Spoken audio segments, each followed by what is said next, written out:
Perempuan Jepang memang patut diakui dengan kecantikan khas yang mereka miliki.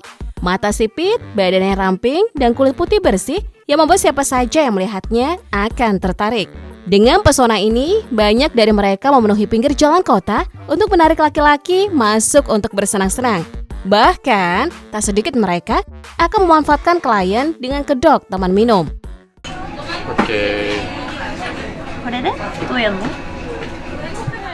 Kasus ini biasanya bermula, perempuan Jepang akan mengajak pelanggan untuk menyewa sebuah kamar kecil untuk sekedar membaca manga, makan, dan bersenang-senang. Jebakan ini cukup berbahaya. Pasalnya perempuan tadi mengaku sudah menikah setelah dibayar. Mengapa ini disebut jebakan? Karena di Jepang, hal ini dianggap perselingkuhan dan pelanggan harus membayar denda sebesar 20.000 yen atau sekitar 2 juta rupiah ke suaminya. Bisnis ilegal ini benar-benar meresahkan orang-orang asing, bahkan orang Jepang itu sendiri. Kedok mereka juga seringkali berpura-pura mengajak ke permandian yang dipenuhi dengan anggota Yakuza. Komplotan ini kemudian mengancam, memeras, dan kemudian mengusir klien tersebut. Salah satu tempat hiburan malam di Jepang adalah hostess bar. Hostess bar di Jepang ini menyediakan tempat minum yang memperkerjakan wanita untuk berinteraksi dengan pelanggan dengan berbagai cara. Tempat ini biasanya dikunjungi oleh pria yang ingin berinteraksi dengan wanita cantik. Interaksi antara pelanggan dan hostess di bar ini terbatas pada berbicara, menggoda, minum minuman mahal seperti anggur dan sampahnya, dan bernyanyi karaoke. Para pelanggan biasanya membayar biaya tambahan untuk layanan ini.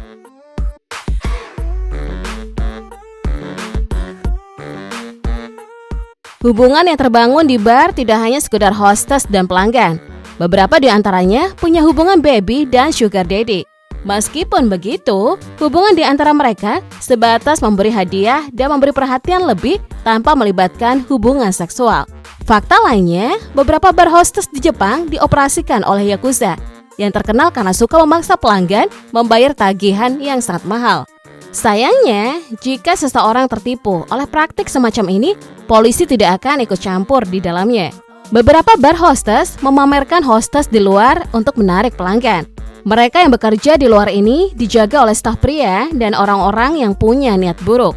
Sisi gelap dari para hostess ini adalah ada menjadikan sebagai pekerjaan sampingan, sementara yang lain menjadikannya pekerjaan utama. Cukup ironis karena pekerjaan ini dianggap kurang terhormat dalam budaya Jepang. Resikonya, beberapa dari hostess mengalami masalah kesehatan atau penuaan dini akibat konsumsi alkohol yang berlebihan atau gangguan tidur.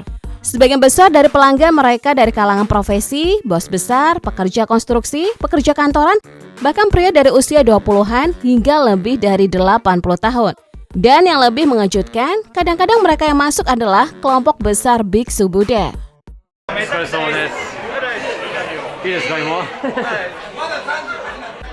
Ibu kotanya Tokyo dianggap sebagai kota yang tidak pernah tidur. Bagaimana tidak, kota ini selalu ramai pada malam hari.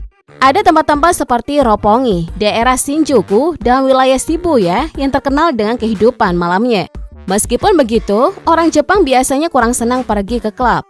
Akan tetapi, area clubbing terpopuler di Tokyo adalah Roppongi, rumah bagi banyak klub besar di Jepang. Suasana di sini sedikit lebih modern daripada di area lain dengan banyak klub malamnya yang dapat menampung lebih dari 2.000 orang dan memiliki suasana pesta yang ramai. Dengan suasananya ini, Roppongi bisa menarik kerumunan orang seperti penduduk setempat, ekspatriat, dan wisatawan yang ingin menikmati malam khas di Tokyo. Dibanding klub, mereka lebih memilih snacks yang biasanya dikenal dengan bar. Salah satunya adalah girl bar. Di tempat ini cukup berbeda dengan hostess bar tadi. Bartender wanita hanya melayani minum dan berbincang dengan pelanggan di sana.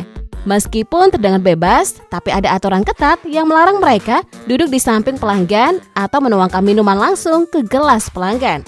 Selain itu, sangat penting untuk berhati-hati dengan biaya yang dikenakan di bar-bar ini.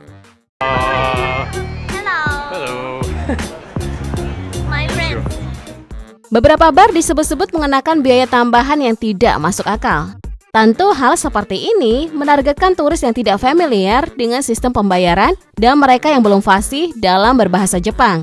Meskipun berkonsep girl bar, jangan sekali-kali berani untuk menyentuh tanpa izin dari perempuan ini. Nah, kalau sampai terjadi, staf di sana akan turun langsung, bahkan bisa memanggil polisi. Selain diropongi tadi, gadis-gadis Jepang juga biasanya nongkrong di Shibuya. Bagaimana tidak, Shibuya adalah tempatnya anak muda berkeliaran. Sebagai salah satu distrik pusat terpadat dan tercerah di metropolis Jepang, dan ada banyak girl bar yang berjajaran di sana. Area ini juga dipenuhi dengan orang asing dan turis. Mereka seringkali berpesta hingga subuh. Plus ada banyak bangunan kecil yang patut dikunjungi, seperti Nonbai Yokocho yang dikenal dengan gang peminum. Tak mengherankan jika Shibuya dianggap sebagai salah satu kawasan hiburan malam terbaik di Tokyo.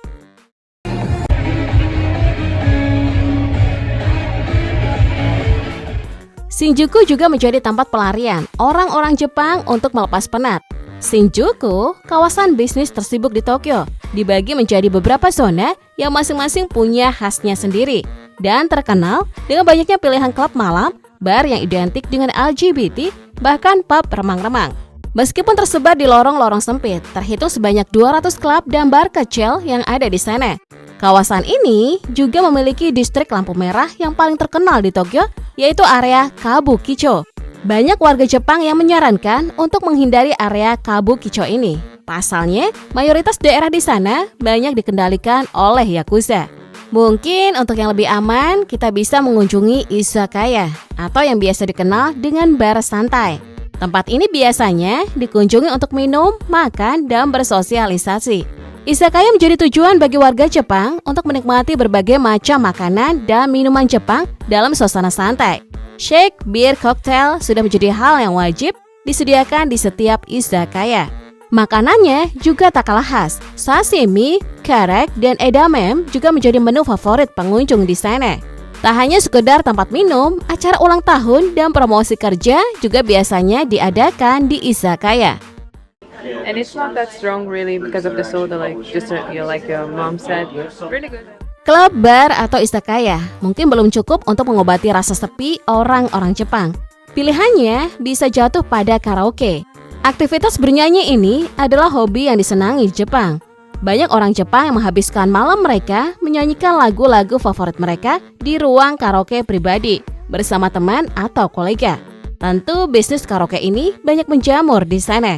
Pachinko dan game center juga menjadi pilihan anak muda Jepang. Di sini orang Jepang bisa memainkan permainan tradisional Jepang pachinko yang mirip dengan pinball. Di game center ini juga menawarkan berbagai macam permainan arcade dan kegiatan untuk orang-orang dari segala kalangan. Kuliner di Jepang biasanya tak pernah gagal. Beberapa kota di Jepang punya pasar malam yang ramai di mana pengunjung dapat mencicipi kuliner khas atau jajanan yang enak, belanja souvenir, dan menikmati pertunjukan live music.